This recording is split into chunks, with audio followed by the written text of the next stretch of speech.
పెట్టేవాడు ఉంటే ఎట్లా చేస్తాడో ఆయన వ్యవహారం అంతా అట్లే జరిగింది. ఆ డెవలప్మెంట్ ఇప్పుడు జగన్మోహన్ రెడ్డి గారు చేస్తారు. ఫ్లైఓవర్లు పూర్తయి, రిటైనింగ్ వాళ్ళు పూర్తయింది.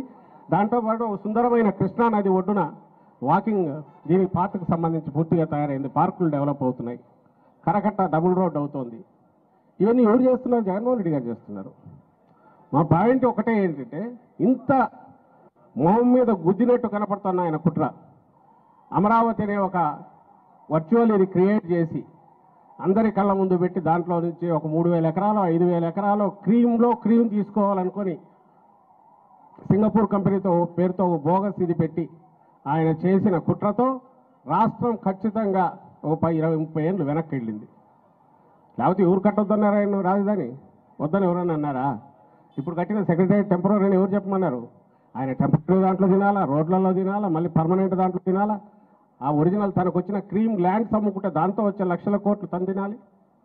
వీటిని తప్ప ఆయనకు ఎక్కడో ఒక నిజమైన రాజధానిని డెవలప్ చేయాలనే ఆలోచన లేదనేది మనకి 4 ఏళ్లలో ఇక్కడ జరిగిన దాన్ని చూస్తే అర్థమవుతుంది. ఈరోజు మళ్ళీ 3 రాజధానులని జగన్మోహన్ రెడ్డి గారు ప్రపోజ్ చేసి వికేంద్రీకరణకు మార్గాలు వేయాలనుకుంటే దానికి అడ్డం కొడుతూ, ఇక్కడ ఆ ల్యాండ్లో పేదలకు ఇల్లు ఇవ్వాలనుకుంటే దానికి అడ్డం కొట్టి, అందులో దురదృష్టవశాత్తు మరీ అన్యాయం కమ్యూనిస్టులు కూడా జతకట్టారు కోర్టుకు పోయి.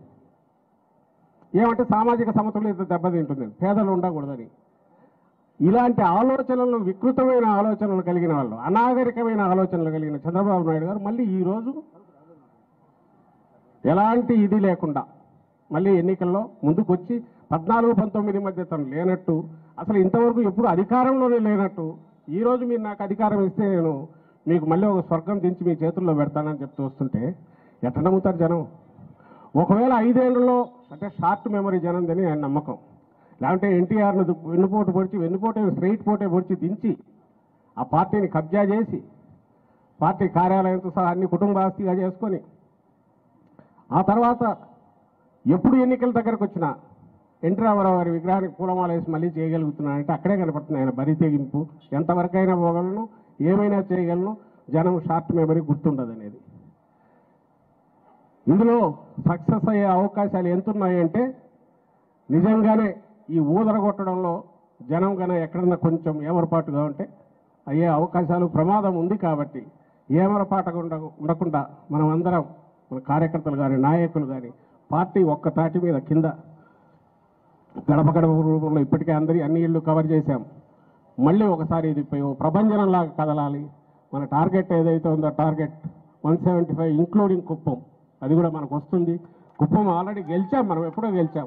మున్సిపాలిటీ, పంచాయతీలు, మన మండలాలు, జెడ్పీటీసీలు పూర్తిగా గెలిచిన నేపథ్యంలో కుప్పంలో ఆల్రెడీ విజయం రికార్డ్ అయ్యింది మంది వైఎస్ఆర్ కాంగ్రెస్ పార్టీ.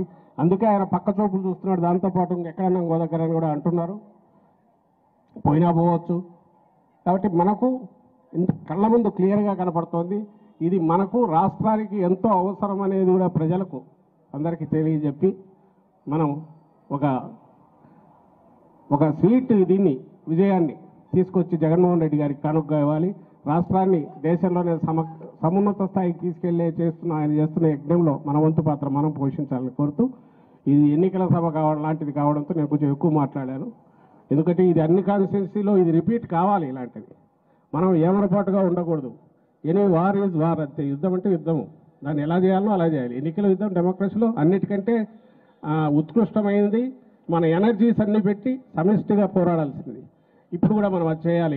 ఇక్కడైనా ఇంకో కాన్స్టిట్యున్సీలో అయినా. మీ అందరికీ చెప్తూ మరోసారి I wish everybody all the best. ఇక్కడ అలాగే వెల్లంపల్లి శ్రీనివాస్ గారికి, వీళ్ళ నాయకత్వం నాయకులందరూ కలిసి ఒక టీమ్ స్పిరిట్తో పనిచేయాలని కోరుకుంటూ సెలవు తీసుకుంటున్నాను. All the best. Thank you very much. Thank you sir.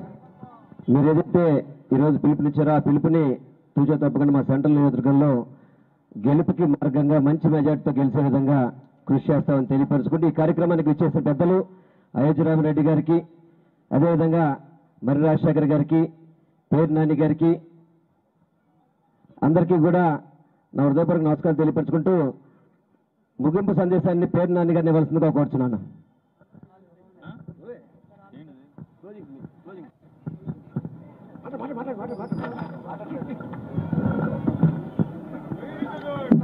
జై జగన్. ముందు కూర్చున్నటువంటి